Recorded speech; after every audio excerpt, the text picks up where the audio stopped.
Welcome to Novara Live. Coming up tonight, Zack Polanski makes a big intervention on climate. The Israel lobby takes a beating in a key Democratic primary. And of course, it's over in the US. And will China burst the AI bubble? I'm Michael Walker, and today I'm joined by Aaron Bastani. Sometimes people in the comments always think we kind of hate each other because we're arguing and stuff. But everyone who knows us knows that we get on. But yesterday, my partner who watched the show last night did say, Aaron seemed a little bit annoyed at you. Really? Yeah. I think it was because to be honest, I hadn't properly engaged with the final story, which was unprofessional of me. Oh, the Harriet Harman thing? Yeah. Yeah, I mean, I just thought you were being strangely charitable to a really powerful person who might be breaking the law. It was quite weird, but there you go. It wasn't a particularly serious story, so... Yeah, that's what I thought. Anyway, we'll make up today. We'll try and keep on friendly terms. If you'd like to support our work, you can sign up at novaramedia.com/support. You can, of course, also listen to the show on Spotify and Apple Podcasts. Do like this video. Subscribe to the channel if you haven't already. And don't forget to let us know what you think in the comments below. We are having a record-breaking summer in Europe. Heat records are continually being broken. There are massive wildfires spreading everywhere, at least in Western Europe. And in some parts of the UK, this is incredible. There was not a single drop of rain in all of July. Now, if you're living in the south of England, you can tell this just by looking out of any window because all the grass has turned yellow, if it's there at all. However, in this context, there is surprisingly little sign so far of this extreme weather translating into any kind of political urgency. Instead, the political debate this summer, when it comes to climate and energy, has been whether Britain's plans for net zero are going too far and too fast. So sort of the opposite of what you might hope or expect. To counter that, the leader of the Green Party is trying to make his own imprint on the political conversation. I mean, he gave a press conference on the climate crisis today. Today, I'm sounding the alarm, and I'm laying out a plan. Because last week, while a wildfire the size of 200 football pitches was raging across Suffolk, I called on Prime Minister Burnham to act urgently to address the crisis. I suggested a Cobra meeting, being the very least he could do. And 6 days later, with another heat alert just having ended, we have still heard next to nothing from the very top of government. No emergency briefings, no new plan, and precious little detail about how this government will protect people from the crisis. It is putting lives and livelihoods at risk across the entire UK.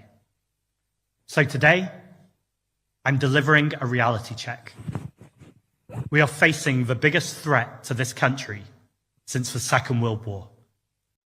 Now, in terms of policy, Polanski called for cool spaces in every community. So I suppose decent aircon in a library, for example, that could be. Money to help people heat-proof their homes. He also said we need a robust wildfire prevention plan and reiterated his call to renationalise water. He mentioned the pretty disgraceful fact that no reservoirs have been built since the water was privatised. Also, he spoke about one of the big political debates of the summer, saying this. So let me speak directly to the Prime Minister. If we are to secure a livable future for our children and for our grandchildren, there can be no new drilling for oil and gas. On this, the science is crystal clear. As politicians, we have a moral responsibility to do what is right for the people we serve, even when it's not politically convenient. And I know that whatever our differences, we both care deeply about the people of this country and the future of our planet. So when the time comes, I hope you will have the courage to be truthful, be brave, and hold firm to your party's commitment to no new oil and gas drilling in the North Sea, including both Rosebank and Jackdaw. To discuss Zack Polanski's press conference, I spoke earlier today to James Meadway, economist and director of the Green-aligned think tank Verdant. I started by asking him what Zack Polanski was trying to achieve today. Two things, really. One is actually the big picture is where is the government in the midst of what is a national emergency by this point? That you have wildfires of a kind that we've not seen on this particular scale before, that you've had successive heat waves, potentially another one coming as well, that has done a huge amount of damage, not just in terms of tragically lives being lost. I mean, nearly 3,000 people is the estimate that London School of Hygiene and Tropical Medicine puts out. But of course, the wider economic damage, there's billions of pounds knocked off economic output from having a country, an economy, a society that isn't built for sustained periods of heat in this kind. And where is the government? Andy Burnham doesn't talk about these things. He barely mentions the fact that, this is someone who was made prime minister in the middle of a heat wave. Did he talk about this? He did not. So it's peculiar, this silence. So I think one part is to raise that. The other is to point out what the government could in fact be doing about this. And we are at the point where we need firmer action to deal with the fact that we're now living in a world and in a country that is being hit by these sort of extreme weather events on an increasingly regular basis, and we can't just carry on business as usual around this. And part of that is, for instance, saying that, look, there are serious costs that are being imposed, whether it's on the NHS because you've got more hospitalizations happening, whether it's on businesses because they can't run properly because it's too hot, whether it's the cost of electricity that goes up because everybody wants to run a fan or air conditioning if you've got it, and suddenly it's expensive to do that. And we know who is primarily responsible for this, and that's the fossil fuel giants who continue to produce oil and gas and all the things that have actually got us into this situation. So it's very reasonable to say these are the people who should be paying compensation to everybody else for the damage that they are primarily responsible for. And that, I think, attributing the blame and giving it a political content is an important part of the response here. So that's a sort of reference to him saying some of these things like cool spaces will be paid for with a windfall tax on the oil and gas companies. I suppose, some of our audience will be thinking, isn't there already a windfall tax on the oil and gas companies? I feel like that's often announced. Is there currently one in place? Is it the case that the Greens will just make it higher? Well, there's been one in place for a while. It should be larger than it is at the minute. I mean, to be quite clear, the economics of this is pretty blunt, which is that if you are sitting there running an oil rig, running a gas rig, and the stuff comes out of the ground and you've invested your capital, every single penny that you make where the price goes up above the cost that it takes to get that oil or gas out of your oil rig is pure profit for you, right? And economics is pretty clear about this, has been since David Ricardo, writing in the early 19th century, one of the very first modern economists. This is economic rent, and the ideal rate of tax is actually 100%, which is why you find most oil and gas around the world is still in state hands. We're a bit weird in allowing these large multinationals just to make absolutely extraordinary profits out of it. That's one part of it. The other bit is, I think, looking into the future, we need to be a bit smarter about how we design these things. I thought it was good for Zack to raise the idea that we should be looking for kind of triggers that are associated with extreme weather events or when we start to really charge these people. So in other words, making the association clear, the link clear between the damage that we're all suffering, and it is suffering to have this kind of extreme heat in a country that isn't used to it, because that's what Britain is like, and linking that directly to the kind of extraordinary profits that, once again, the oil and gas companies are making. I suppose they're making those profits mainly because of Iran, right? Because there is, a bit of an oil shortage because of what's going on in Iran. Let's talk about food. I know Zack mentioned food in his speech today, and when I think of people talking about climate change and food shortages, I immediately think of James Meadway, because I know that that's a drum you've been banging for a while now. So what should our audience know about climate change and food? Well, the big picture in this is sort of intuitive. That, look, if you have a drought, it's quite hard to grow food. If you have a drought followed by a flood, you're really knocking out what you can do there. That extreme weather disrupts the production of food in the most basic level, in that it's just hard to get stuff out of the ground. And that applies across the board. If you take the range of different things we actually grow in this country, the price of potatoes up 40%, for instance, just in the last week or so on the wholesale side. There are warnings, if you look a bit further abroad, that olive oil is once again going to shoot up in price because of the massive great drought across the Mediterranean. So you can't grow the olives, you can't produce the olive oil. This is a disruption that starts to happen. And that's how the market is meant to work. I mean, there's a shortage, the price gets bid up, but that has serious consequences for everyone else, because all of us need to eat food to survive. survive. So what you find happening is that people are, well, first of all, they're steering money away from spending on other things. So it's a pressure on our high streets outside of food retailers that is starting to appear from people having to spend more and more on essentials, less and less on perhaps nicer things, things you choose to do, going to the cinema, whatever it might be. So that's big economic drag that's starting to appear there. And for the people who are the poorest out of this, it's having to borrow money to pay for food. It's having to start missing meals, the figures of which are getting desperate. It's the extraordinary numbers going to food banks. All of this starts to look worse once you have significant increases in the price of food. And of course, on top of all of that, it's worth stressing the point that your price increase, the fact that you're paying more for something in short supply, means that somebody else is getting more of your money. And the institutions that are getting more of your money primarily in a food system are the big agribusinesses who've stitched up most of the world's supply of various grains and essential foods amongst themselves. That's a pattern we saw after the Ukraine war when food prices shot up. That's the pattern that we're going to start seeing repeated again this time round. So I suppose the Ukraine war is an interesting example, isn't it? Because didn't the price mechanism there play a somewhat useful role? Because I remember everyone saying, Ukraine and Russia, they produce 30% of the world's wheat. If they're at war, then there's going to be huge wheat shortages. Actually, what happened is the price went up and other farmers around the world sort of switched to wheat. And last year we had more wheat produced than ever. Yeah. So I suppose if you say you can't make that excess profit at a time of shortage, doesn't that undercut the whole point of the price mechanism? The issue here is the difference between what you want to happen in the long term. It's not just wheat, by the way. I mean, rice stocks are about the highest that they've been for a good long period of time. But at the minute, rice is actually also getting hammered in various parts of the world where it's grown in huge quantities. So you're looking at Asia in particular, is getting absolutely hammered by extreme weather events. And incidentally, all this stuff starts to look like it'll get worse as the impact of a very, very large El Nino event in the Pacific starts to play out through the world's weather systems. From autumn into next year. So that's the shock of the thing, which does induce people to change their behaviour. Look what's happened with the Iran war. Sales of electric vehicles gone through the roof because everyone can see what's happened to the price of oil. And if you've got the opportunity, why are you driving a car that's now increasingly expensive when you could get an electric vehicle instead? So it does happen, right? That is a shift that happens. The difficulty with food in particular is if the price goes up right now, that is you right now having to pay a lot more for something you cannot do without. So in the relatively moderate case of this, it's a cost of living crisis. In the more extreme case, it's forecasts, terrifying forecasts for a very significant increase in hunger and famine across the world in the back of this.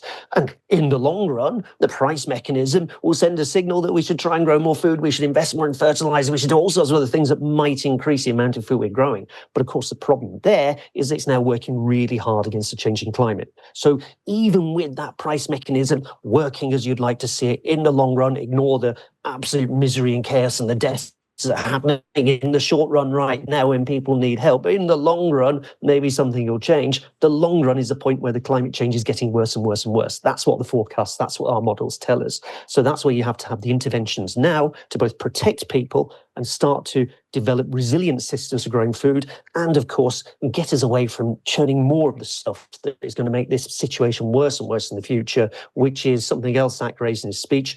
Opening new oil and gas fields in the North Sea, for example, is not the brightest idea by any stretch of imagination at this point in time.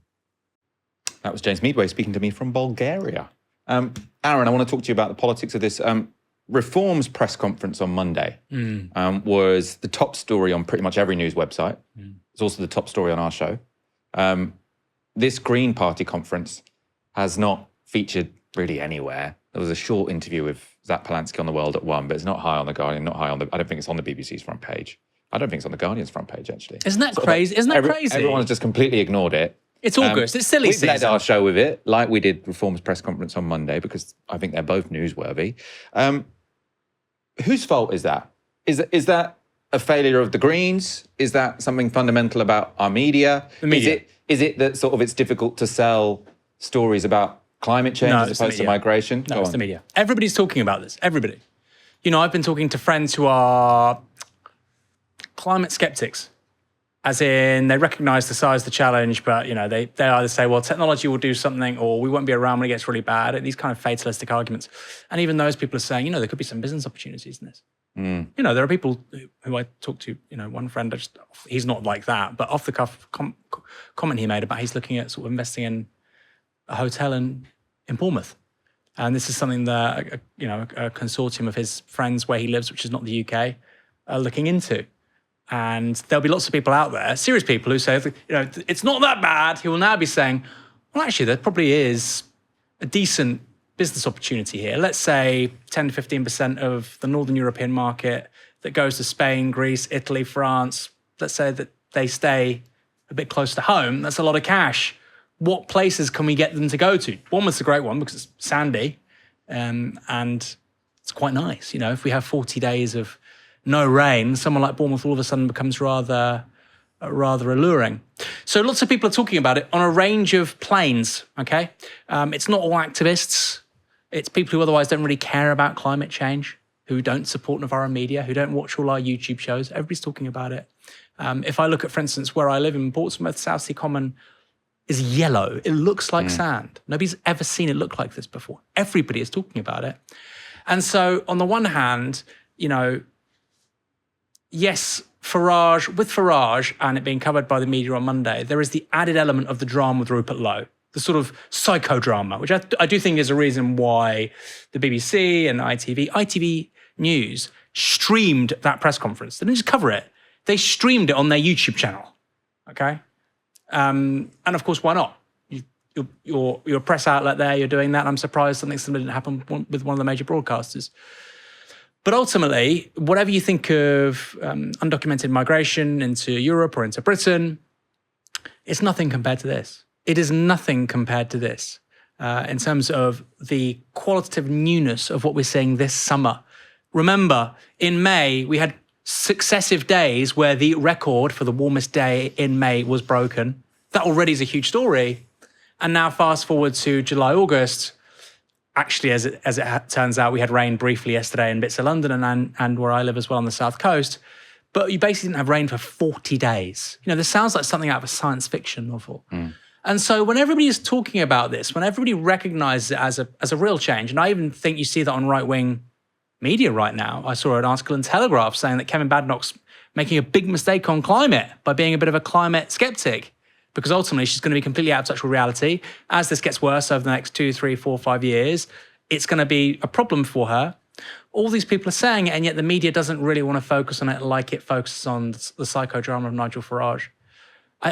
It does make me really, really worried because, look, this is an old story. We've known about what is happening with climate change and global warming. Sounds so nice, doesn't it? Global. Who doesn't like being warm, cozy? It's not global warming, it's climate systems breakdown.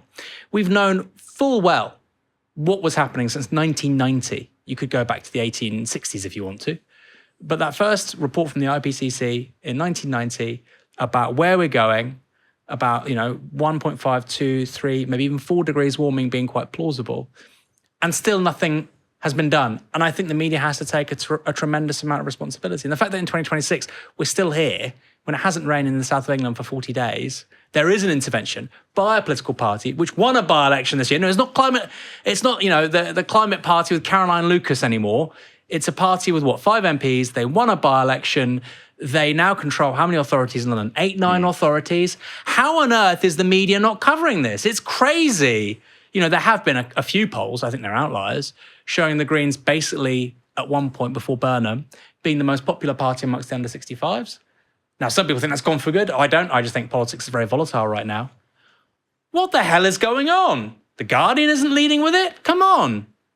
The BBC? Because it is the case, and we found it, at Novara Media, that it's sometimes hard to get people to watch climate content, but it is actually this summer easier. And there are lots of stories. You notice it if you sort of work in the news, because you're constantly seeing, what's going up and what's going down in the news agenda. And lots of stories are seasonal. So in the summer, it will always be about migration. I mean, for the past 5 years, because that's when people are crossing the channel. But also because it's silly season, because right? It's silly season. And Reform know that. Because Parliament is in recess. So August will always be about, July, August will always be about migration. But they should also I think they should be much less about migration. But if news stories are seasonal, then it does seem odd that we don't have this same... I can see why people might not think about climate change much in January and February, but everyone is sort of very open to talking about climate change in July and August, and especially in July where it hasn't rained once.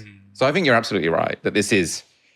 it's also partly they do take their lead from what the main parties are saying, and Andy Burnham has come into office and he wants to have a positive message, you can see why. Because obviously Zack Polanski's there saying that Andy Burnham should be having, those briefings like they had in COVID, where he said we're in an emergency and we have to take this really seriously and we have to completely change policy.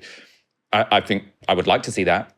I think they have seen similar things to that in Spain. Has there been a Cobra meeting about this summer? There hasn't been a Cobra meeting. Yeah, that was one of Zack Polanski's demands. But I mean, what I was thinking in terms of the public debate, what would have shifted that is if you had one of those, those press conferences where the Prime Minister stands in that room in Downing Street and takes questions. But the thing is, Michael, look, we'll have 2 people killed in a terrorist attack and there's a Cobra meeting. And obviously that's appalling. It shouldn't happen. How many excess deaths have we had as a result of extraordinary weather this summer? How many? There hasn't been a Cobra meeting. There's obviously, in terms of national resilience, in terms of water security, in terms of food security, in terms of logistics, in terms of business continuity, all of this is impacted. And I think just because it's climate, these people just, they think it's just some sort of plucky add-on. Although I have spoken to people, including people on the right, who this summer, I think it's clicking. It's clicking because they go, oh wow, this is actually real. And then you explain to them, look, it's not just going to stay like this. If it just stayed like this, that would be quite nice for Britain. Maybe not for Spain and France with the wildfires. That would be quite nice. But the point of this is that it's going to get warmer forever. This summer, you will look back on this summer in 10 years' time as actually quite a cool, clement, calm summer. That's how this is going to work. So we're not going to go from some former plateau to a new homeostasis. It's going to keep getting hotter for as long as we keep on pumping, CO2 and methane into the atmosphere. However, here's a question for you, Michael. Do you think the Greens have kind of failed to run with this issue sooner? Because, it's good that they're in the heart of government, they're in Westminster. Zack Polanski's trying to look like a credible national political figure. He should do that, he's leading a political party. But I wonder, why haven't they been making more social first content out in the country? There are wildfires right now on national trusts, nature reserves, etc. Why haven't they gone there, make the weather on this, political weather, and say, look, Andy Burnham, Nigel Farage, come here. Let's talk about this. This is something we can all agree on. This weather is not normal. I think that would genuinely generate a much more vibrant national debate. And I kind of feel like, in a way, here's me being a bit provocative, this, and it is crisis weather, okay, because it's doing all sorts of things that don't normally happen. This sort of ecological crisis in microcosm this summer, I think in a way has taken the Greens by surprise more than anybody. Because, of course, it's their issue. And yet they've not made the running on it until now, when actually this has been weeks in the making. What do you think? I mean, I think it's a bit late. I mean, we talked about this last week, didn't we? We were talking about Geraldine Coggins in the Manchester election, and then also, Zack sharing that picture and then not apologising for the picture. And I think your point was that, it is, I think, probably sensible not to come out too strongly attacking Andy Burnham on everything, because this is the time when sort of people, especially progressive voters, are giving him a bit of a chance. And if Zack Polanski were to look like a complete wrecker, I think some people might think less of him, some people who might sort of be open to voting Green. But it's precisely in those moments where you should be visible, not in terms of as a sort of political fighter, sort of trying to attack everything Labour does, but creating some space on a particular issue. And obviously the issue for the Greens. It's the same way Reform think, well, the moment the salience of immigration goes up, support for us goes up. So the small boat crossings, great opportunity. Let's make sure that is the top of the news agenda every day. We'll do as much as possible to make that happen. And then it's not even that people have to start liking Reform more. It's just the more people think about immigration, the more people turn to Reform. And it's obviously the same with the Greens. What's the issue that the more people they hear about, they turn to the Greens? It's climate change, right? Labour don't want to talk about climate change because they think it's not a vote winner with sort of the key voters that they're in a battleground fight over. But for the Greens, obviously it is. So yeah, I would have said we could have had a few more of these press conferences earlier, but that's a minor criticism, saying that you could have done this press conference 2 weeks ago. It's not the end of the world. Well, it is, because they're fighting for votes, Michael. Right now you've got Andy Burnham coming for their lunch. And, if you want action on climate change and you think it's a serious problem, as I do, then you don't want somebody who's not going to have significant responses to this stuff taking the votes of somebody who might do that. And also, I'll be quick because we don't want to stay on this story forever. Getting BP to pay for the costs of something like this, I mean, fine. We need to be thinking so much bigger. The Greens should be... I think the Greens lost a lot of credibility on this stuff when they opposed HS2. The Greens this summer should be saying, look, they're not doing Northern Powerhouse Rail. We should actually be building now HS3, 4, 5, and 6. We should be talking about a national network of trams in towns and cities, about electrifying the entire rail network ASAP. All the parties can agree on that, right? Energy security. I'm happy to meet Andy Burnham and talk about it. Energy security is national security. But we're talking about, BP should pay for this thing to be cleaned up, which they should do. Right, whatever. But it just seems very, I don't know. I think that's actually quite an important point. And ambitious. Even though the Greens are the climate change party, it's not actually clear what they think about climate change. What are their policy solutions? Obviously, they know what they don't want. Yeah. But what is their vision for tackling climate change? Is it sort of this abundance agenda of electrify everything and let's have high-speed rail everywhere and let's make sure that we have aircon as fast as possible and let's build loads of new houses? Or is it a kind of more NIMBY-ish sort of let's not do stuff? And I suppose because they haven't been in the spotlight for such a long time, let's not do stuff like let's not have nuclear, let's not have HS2, let's not build on the green belt, let's not have sort of pylons going through our constituencies.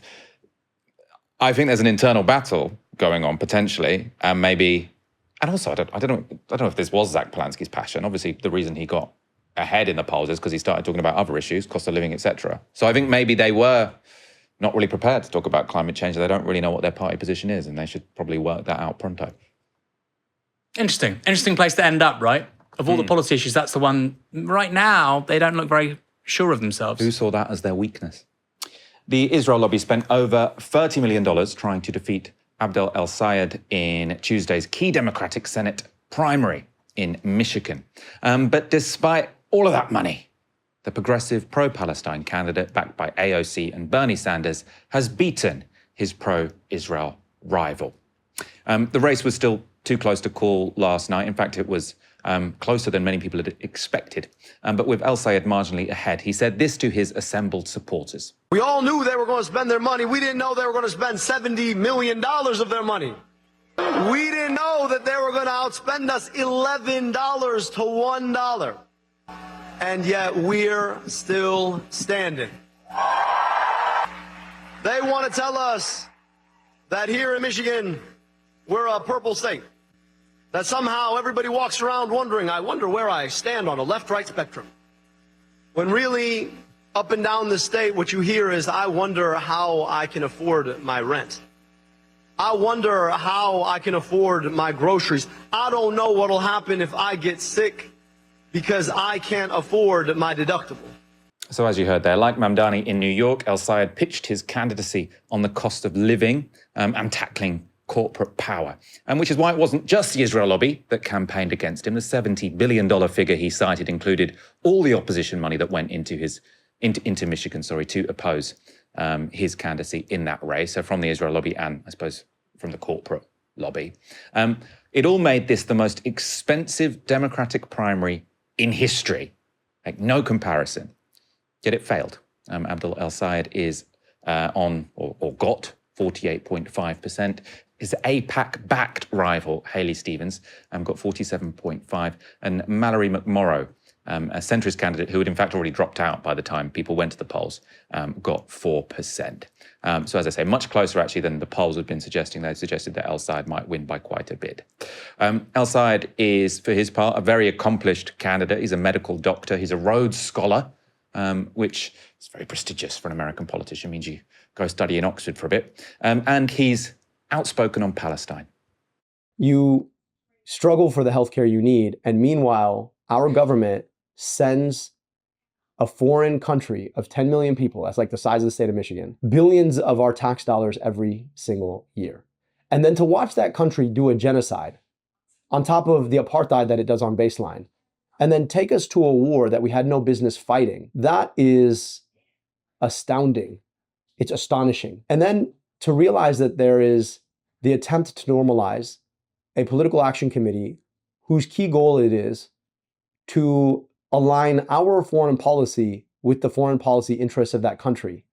And then to be told you can't talk about it because, if you do, it's because of your animus for any one group of people, is insane. And so, I'm not going to stand idly by while we betray our own morals by backstopping apartheid and genocide. I'm not going to stand idly by while I got kids who I was responsible for taking care of in Wayne County in Detroit, who go to school in school buildings that are not befitting of their little minds. And then to say that, no, I'm not going to talk about it.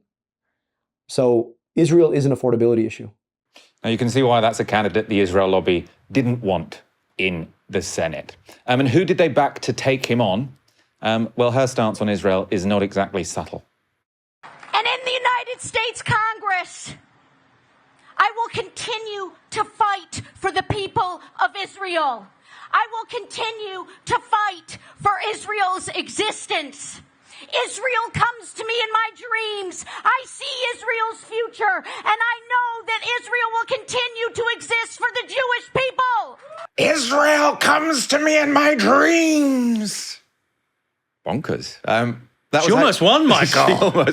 That crazy person almost won. So that wasn't her speaking that was her speaking in December 2023. So before this primary, it gives an indication of why AIPAC would feel so keen on her winning the race. In fact, in the campaign, though, she tried to, I suppose, change the subject from speaking about Israel. There's been some inflammatory rhetoric from my opponent throughout this race. He's made this whole race about Israel and AIPAC, and I have made it about lowering costs for Michiganders, about standing up for the state that we love. Now, of course, accepting a record-breaking amount from AIPAC and then complaining that Israel becomes a campaigning issue is the definition of wanting your cake and eating it. And it seems that many Michiganders were unimpressed. The one issue that seemed to be the most salient, the most elicit the most passion from people, certainly, was her stance on Israel and her support for taxpayer dollars continuing to be used to support the Israeli military. I want to play you portions of my conversations with voters here today, and I'll start with that point specifically. This is what a voter had to say when she learned that Haley Stevens, relative to Abdul Sayed, supports U.S. support for Israel. Take a listen. I just wouldn't want a single of our family's tax-paying dollars to go towards something like that. It's like giving money to violence. So would you support a Senate candidate, in this case Haley Stevens, who's more of a moderate like you tend to like, but would that be enough? That would definitely turn me off as 100%. I couldn't. I would vote for a communist first. She'd vote for a communist before she votes for someone who supports giving money to Israel. Aaron, I mean, this race was much closer than people thought. I mean, lots of this is about expectations management, right? If people had thought that Haley was going to win and then El Sayed ekes out a victory, it would be just this dramatic upset. But because the polls had shown that the polls had suggested that El Sayed would win comfortably by 10 or 15 points, everyone's saying, oh, this was a disappointing result. But, I mean, the fact that someone was targeted with over $30 million by AIPAC, like a record-breaking sum for a Democratic primary, and wins, that does suggest that support for Israel has become a liability. Well, I don't know about a liability, but it's certainly not a necessity, as is evidence from this outcome. But you know what, Michael? Money goes a really long way. As people on the left, we've heard this for a really long time now, right? You could go back to Obama, actually. He said the same thing. They have the power, we have the people. Bernie would say, you know, they have the millionaires, we have the millions, which is true. It sounds great. And sometimes it's what actually happens. It's what works out, like happened here. But money goes a very long way in politics. If you've got money to buy adverts and to get literature out and to do paid social media hits, it goes a really, really long way. And so for him to win, despite tens of millions of dollars being thrown against him, is an extraordinary political accomplishment. I think it could be an inflection point, actually, in US foreign policy. If it's now the case that you can do this in trying to defend Israeli interests in American politics and you don't necessarily win, people are clearly going to recalibrate what they do. And I think that's most obviously the case with centrist Democrats. You know, centrist Democrats now will slightly calibrate. Doesn't mean they'll be anti-Israel. They'll say one or two more critical things of Israel, and the whole political tenor of the debate in that country just moves slightly away from the interests of Tel Aviv. So it's a huge, huge result, particularly for Democrats in the White House after the next election. And, you know, we're seeing repeatedly now, we're seeing articles all over the place, New York Times, Washington Post, the DSA. People are really worried about them, and they're really worried because they're now finally, they've been around for a bit, they're now finally remaking the kind of basic foundations and grassroots of progressive and democratic politics in the United States. A huge deal. We're not talking about one or two outsiders anymore. We're talking about a fundamental remaking of the common sense around foreign policy in America. I mean, obviously, El-Sayed still has to win the actual race. Against Which he should in Michigan. Against the Republic. Well, it's going to be close. He should if national polling's to be believed, right? Sneaky Fish says those funds for Stevens will now find their way to the Republican. Yeah. Which is true. So if this was a record-breaking primary, it's probably going to be a record-breaking race. That was obviously the midterms are at the beginning of November. So El-Sayed will face the Republican candidate, a gentleman called Rogers, who, quite frankly, I don't know much about. So generally, midterms aren't good for the incumbent, generally. But also, obviously, Trump may not be particularly popular by the midterms. He is obviously always very popular with his hardcore base, but depending where inflation is at, where Iran is at, I think on balance, you'd imagine the Democratic candidate would win in somewhere like Michigan, which just went Trump in the general. But I think Palestine is what did it for the Democrats in terms of not winning it last time. So if look, gun to my head, if I had to call it, I've never been to Michigan. But from the data I'm familiar with, I think he would be the most likely person to win that race. And if he does win it, he is, there are some candidates who sort of like have interesting sort of DSA-style politics where you're sort of like, I'm not sure loads of exposure is going to make them more popular across the United States. But there are people like Mamdani who the more you see him, the more you like him. And I think that Adel El-Sayed is similar. He's someone when you watch him, you think like, he is the real deal. This is a smart guy with answers that are always convincing. There's a governor candidate in one of the nearby states who's kind of DSA-backed. I keep seeing videos of her where she sort of in the past said they shouldn't have Thanksgiving or Halloween or various kind of stuff that probably isn't going to go down very well. So I'm not quite sure. I don't know so much about it, but I'm not quite sure how much sort of exposure is going to help in that situation. But exposure with Adel El-Sayed, I think, is always a good thing. I love it when people say, that was a long time ago, youthful exuberance. Ma'am, you were 35 years old when you said that. But two quick things. First of all, he looks like a Novara Media contributor in that black T-shirt, which I think is great. Secondly, he made a claim there. He had a line. He said Israel is an affordability issue. I love that. We need to appropriate that in this country. Foreign policy is an affordability issue. The conflict that's going on right now in the Strait of Hormuz and what it's doing to energy prices globally. Persistently, our behavior with Central Asia, West Asia has contributed to the refugee crisis, whether it's Afghanistan, whether it's sanctions on Iran. We should be buying energy from Iran. We in Britain should be saying to the Iranians, end the executions of political prisoners. In exchange, we'll buy energy from you. Okay? Win-win. If you say that, by the way, out there, if you say that on the BBC, you're toast. You're toast. It's quite a common sense thing, right? Well, hold on, we can stop political prisoners being killed and we can get cheaper energy. But actually, common sense isn't that common when it comes to the British media. You could do 101 things like that. And by the way, I think we will end up in a place like that with many of these countries. You just have to go through the whole rigmarole of pretending otherwise. The American AI industry is pumping hundreds of billions of dollars into data centers in the hope of future profits. It's a massive gamble, massive bet, and they face two big problems in terms of whether or not it will pay off. So the first problem is the sheer amount of money they're pumping into AI infrastructure, which will need an enormous, sort of unprecedented amount of revenue to actually generate a return on investment. Now, according to Bessemer Venture Partners, by 2031, the big five firms investing in data centers, so they're known as the hyperscalers, will have spent a combined $8 trillion on AI infrastructure. Now, that figure is arrived at because from next year onwards, the hyperscalers, so this is sort of Google, Amazon, Microsoft, Oracle, they will spend over $1 trillion a year on data centers. $1 trillion a year on data centers. Now, for reference, the output of the entire UK economy per year is $3 trillion. So it's as if a third of all of the energy of British people was going into building data centers. Now, to cover those costs, including depreciation, so these data centers they do decline in value, they do the chips become outdated. And Bessemer Partners say the big 5 firms, so to say Amazon, Microsoft, Google, Meta, and Oracle, will need to make $3 trillion a year in new AI-related revenue. So $3 trillion a year for this to pay off, for this not to be a loss-making investment. Now, $3 trillion a year is a full 10% of the United States annual GDP, and also 7 times the current AI-related revenue of the hyperscalers. So that's a lot of growth. It will require the development of a lot more use cases for AI than it currently provides to get 10% of AI, of US GDP spent on essentially AI by consumers and businesses.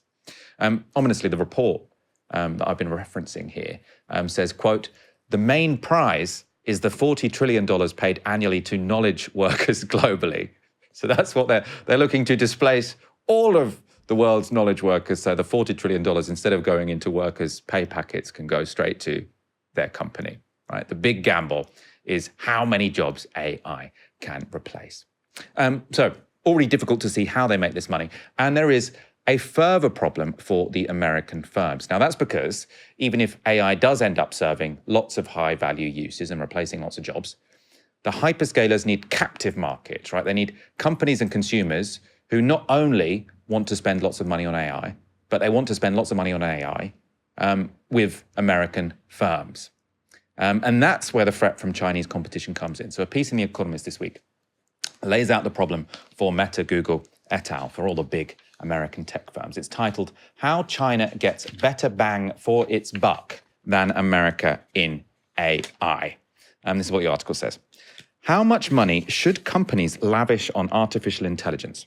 American tech giants think the answer is a lot. Their capital spending on data centers may surpass $740 billion this year, according to Bloomberg Intelligence. Investors who used to agree are having second thoughts. When on July 26, it emerged that NVIDIA was in talks to underwrite $250 billion of a gargantuan $500 billion plus data center stuffed full of its chips and run by OpenAI, a leading model maker, its share price tumbled. Days earlier, investors blanched when Alphabet, Google's parent company, said it would boost its AI spending to $205 billion this year. AI stocks in Japan, South Korea, and Taiwan have plummeted too. The American AI splurge looks especially profligate compared with Chinese parsimony. In 2026, Chinese tech titans are forecast to invest less than a tenth as much in data centers as their American counterparts. Their models appear only fractionally less powerful owing to this frugality. K3, an advanced model launched last month by Moonshot AI, a Beijing-based startup, is 95% as clever on widely used benchmarks as Fable 5, a frontier model from Anthropic, another top American lab. It is also 70% cheaper to use. On August the 3rd, Alibaba, a Chinese tech giant, released a model which reportedly scored amongst the world's best by some measures. Now, to explain how the Chinese firms are able to get more bang for their buck, The Economist cited cheaper land, cheaper electricity, and cheaper labor. They also pointed to accusations that Chinese firms are training their models using outputs of expensive American ones. This is what's called distillation. You ask the American models loads and loads of questions, and by doing that, you build up your own model.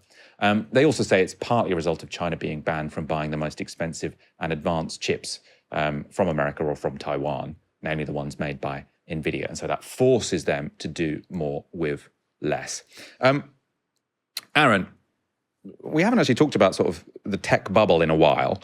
Last year, all the companies involved in AI just had a phenomenal year. Their stock prices just went up and up and up and up and up. This year, they've been flatlining, sometimes going down. And I think that is because investors are suddenly worrying, AI is real.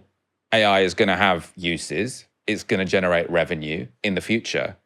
But is it going to generate $1 trillion a year? And especially, is it going to generate $1 trillion a year for American companies if firms and consumers can get the same product for much cheaper from a Chinese company? Yeah. So you said the chips are made by NVIDIA. The chips aren't made by NVIDIA. They're designed by NVIDIA. They're made by TSMC and Samsung. However, NVIDIA is, at certain points, the world's most valuable company. It's been estimated at between $4.5 and $5 trillion this year. It's between them and Apple, right? Apple bumped up its products a little bit, and people kept on buying them. And actually, shareholders say, you know what, Apple's golden, it's good. But NVIDIA, this company started by Jensen Huang, is at the forefront of this revolution because they are the market leaders in building the chips that are needed, or designing the chips that are needed to basically lead with this technology. Right. We understand all of that. Why is NVIDIA worth $5 trillion? Why is this company that nobody had heard of 10 years ago that was making GPUs for gaming consoles, why is that worth $5 trillion? It's a bet. What's the bet? It's a bet that this technology will create enough value, or capture enough value, better put, that there'll be a decent return on investment. But of course, like you say, if people are sinking trillions of dollars into an industry a year, what's the return got to look like? And what's the basis of thinking that there would be a viable return? Well, the basis is that the value capture will be extraordinary. Mm-hmm. It means laying off hundreds of thousands, millions of people from pretty much every single white-collar job. And the business model that people have in mind here, of course, is the monopoly capitalism that you see with big tech after 2000, 2005. New industry, the Peter Thiel model, right? New industry, create a moat. You can't have competitors, scale quickly, capture as much value as possible, have a monopoly. That's and this is how Meta and Google became the most profitable companies of all time. Exactly. And Peter Thiel has explicitly said, he wrote a book about it, 0 to 1. If a business doesn't have this model or doesn't have this possibility, like Uber, right? I'm not interested. I'm literally not interested in that business. Now, some people have said, I think quite rightly, in the last 10 years, this is not really a free market model, because free market capitalism at least claims to believe in competition. It's meant to be anti-monopolistic. Okay. So that's the bet. All the monopoly capital that we've seen over the last 25 years, all the value capture, all the disruption into the labor market, etc., 10x that. And that's going to mean lots of people who are laid off, unemployed, underemployed, made precarious. Whether or not that happens is a separate matter. But you should take it seriously, because the people investing in NVIDIA, or the people who are buying stock in Meta, at least until recently, believed that was the case. So these companies, you might think, well, they're worth trillions of dollars, Meta, Alphabet, etc. Some of the people within those companies think, we're just getting started, okay? We're just getting started. We want to take out the banks. We want to take out financial services beyond the banks. We want to take out pharmaceutical companies. We want to take out legal services. We want to take out accounting. There's a lot of value we can capture. Amazon doesn't want to just take out W.H. Smith, Waterstones, Borders on the high street. It wants the whole bakery, metaphorically speaking. And the other issue here, which was in the Economist article, and that quote I brought up, the other reason people are saying this might be a big bubble is because Alphabet and OpenAI and all these companies, they're not making a profit at the moment, right? Their costs are much higher than their revenue. So they're all saying we're going to make a big profit in the future. NVIDIA are making a profit at the moment because they're selling all of these chips to the hyperscalers, right? So they are the one company that's currently got enormous revenue. But what's getting everyone a bit nervous is the fact that actually a lot of their product, they are underwriting themselves. So NVIDIA are supporting OpenAI to buy NVIDIA chips. So even the NVIDIA revenue, which is the one thing people had confidence in, people are now saying, well, are NVIDIA essentially buying their own chips?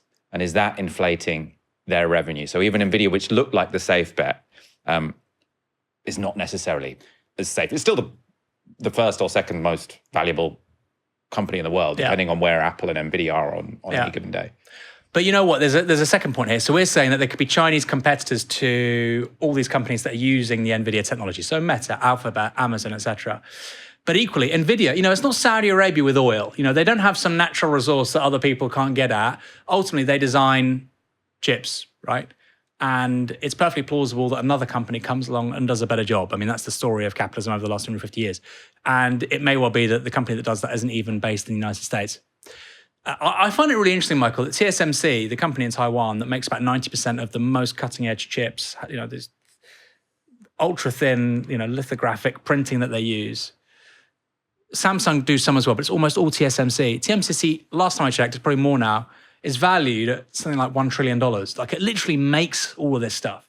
Every single machine in the world that is using cutting edge chips relies on TSMC. And this company which is designing chips for Google Gemini or ChatGPT is worth $5 trillion. I mean, that instinctively to me, again, I imagine I'm speaking to my Iranian great-grandfather, semi-literate farmer. He would say, well, hold on, common sense says that would seem a bit of an imbalance in terms of the market valuations, right? Yeah, it does seem like NVIDIA have less of a moat than TSMC, but yeah, it's an interesting point. They must think that the upside for NVIDIA is higher. But I mean, they love intellectual property, don't they? I don't know. We're going to go on to a different aspect of this story, though, because sort of aside from the economics, although it is related, when OpenAI and Anthropic both came out last month to say their AI agents had gone rogue, there was a lot of suspicion that these were simply PR stunts. Both companies, of course, want to put forward an image of their products as mysterious and powerful to justify, basically, the amount of money people are investing in them. And what better way to make that argument than with a horror story about their models gaining a life of their own and hacking other firms? Right? You might not see how we're going to make back all of this investment in the future, but I mean, we've got a product which is like no other product ever in history, right? That's the argument they're putting forward. And I think the idea that there was a lot of PR to this, I think there's a lot of truth to that. However, today, a more neutral organisation has also come forward to say these dangerous behaviours are quite real. So the AI Security Institute is a UK government organisation, so it's not profiting from AI, who this week released a report about unsanctioned agent behaviour during their own testing of Anthropic and OpenAI models. To find out more, I spoke to senior researcher in machine learning at the University of Oxford, Dr. Adel Bibi. The AI Security Institute does so many things, and a primary focus among the things they do is to do evaluation. So to understand, as models get released to the public, what are the type of things they can and cannot do, and whether they are safe for the public to use. Now, it's very important caveat that we have to highlight is that the UK AI Safety Institute does have access to pre-released models. So even before these models gets presented to the public, they can do internal evaluations on it just to see what are the type of risks that will arise as part of that. Now, going to the reports, as part of the capabilities that UK EC actually evaluates, they evaluate from biochem and other stuff, but one aspect they do evaluate is the model's ability to commit cybercrime in all different variants, hacking or hijacking into systems and other stuff. So what they had access to is they had access to frontier models, but with reduced guardrails. So not exactly the stuff we have access to in the public, stuff with no classifiers that checks if the model is doing something harmful. Just like when you go on ChatGPT and says no to your potentially harmful, funny questions. And then they put them under a test. They ask these agents or these models to do something that is totally benign and safe. Like something like, fix this code for me into this GitHub repo, something generally benign. However, they ask the agents to be a little bit more creative, right? It's like almost like telling it, this is very important that you solve this problem, and you can explore a little bit what you want to do, right? And the guardrails were slightly reduced, so there might not have been, explicit requests not to hijack or attack other people or attack other systems, just to see where, their curiosity would lead them to.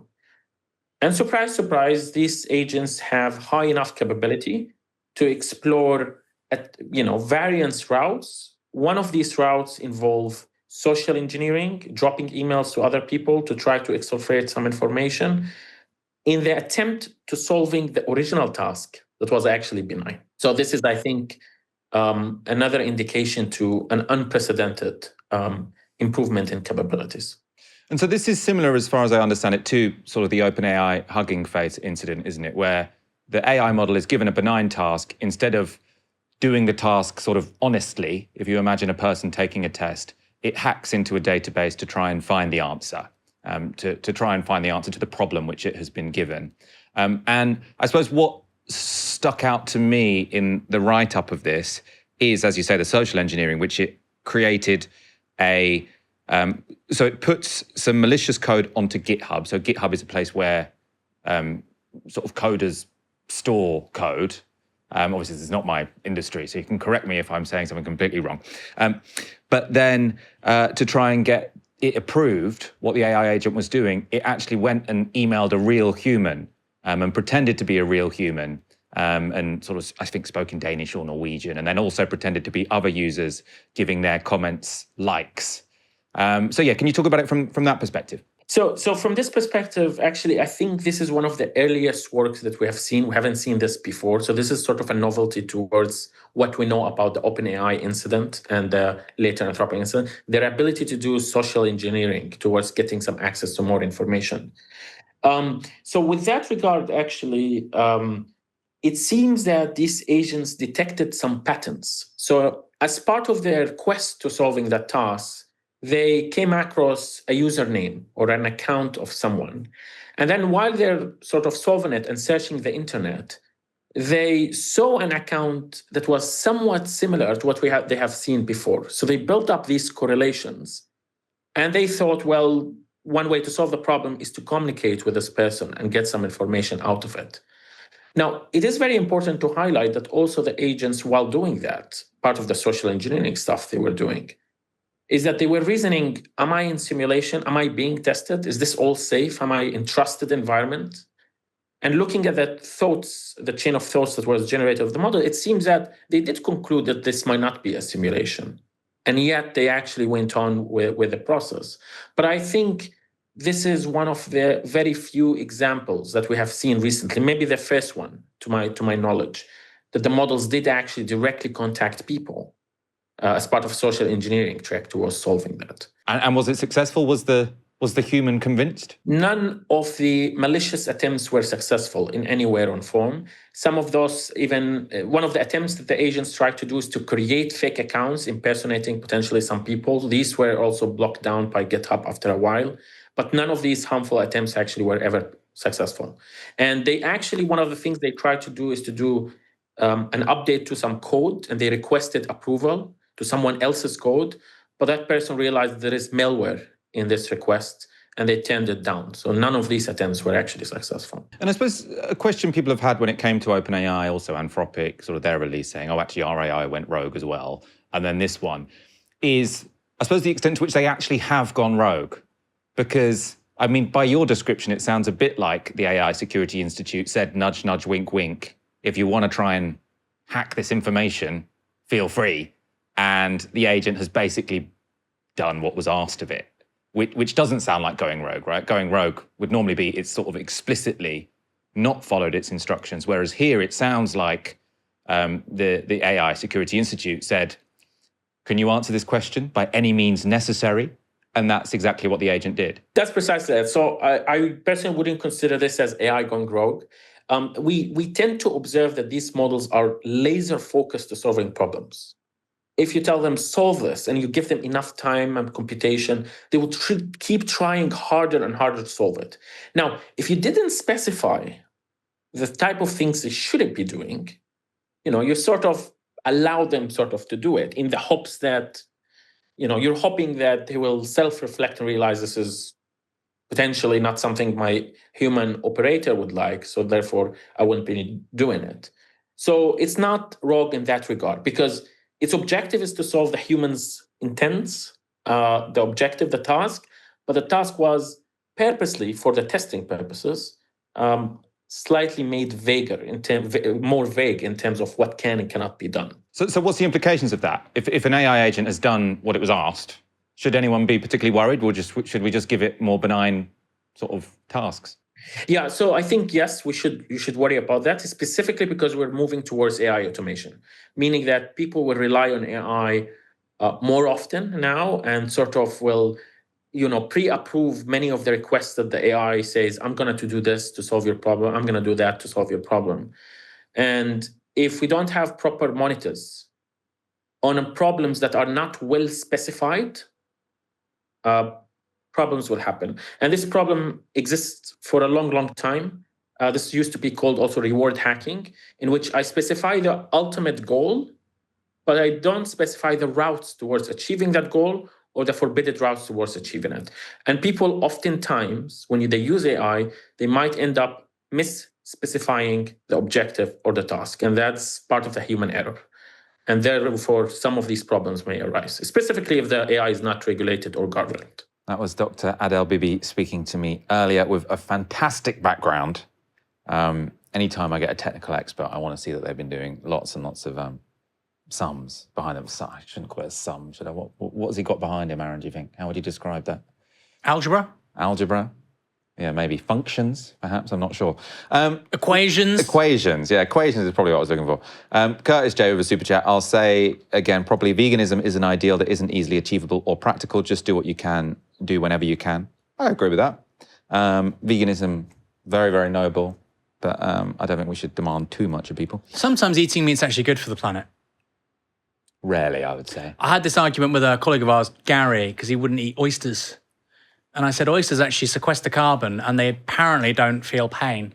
Oh. So if we were to farm oysters, if all of a sudden oysters became a central component of our sort of protein intake, they would actually be sequestering carbon at the same time. So there's a climate argument to farm and eat oysters. And he said, well, I still wouldn't eat them. Okay. But I suppose most people, they're not eating oysters, they're eating beef or lamb or chicken. No, but beef and lamb, very bad for the environment. But we could tailor our diets in such a way that there still would be some meat consumption and actually you have negative. Oyster burgers. I've never really liked that sort of like cold slurping it and sucking it down. Oh, Makes you feel a bit sick. Have them cooked with a bit of garlic butter, a bit of cheese, lovely. Yeah, I'd go for that. Aaron, thank you for joining me tonight. Thank you for that food suggestion. My pleasure, Michael. I can eat cheesy oysters with my conscience clear. Great show. Yeah, go to Whitstable. They say some of the best oysters in Europe. That's where apparently a lot of top French chefs will get their oysters from beautiful Whitstable. Is it on the south coast? It's in Kent, isn't it, Whitstable? Kent. I just associate you sort of like promoting the south coast, but it's not quite the south coast. No, Kent and Essex has lots of this good stuff. Yeah. Let's wrap up. Thank you everyone for tuning in. Come back tomorrow for a live stream from 6 p.m. You've been watching Novara Media. Good night.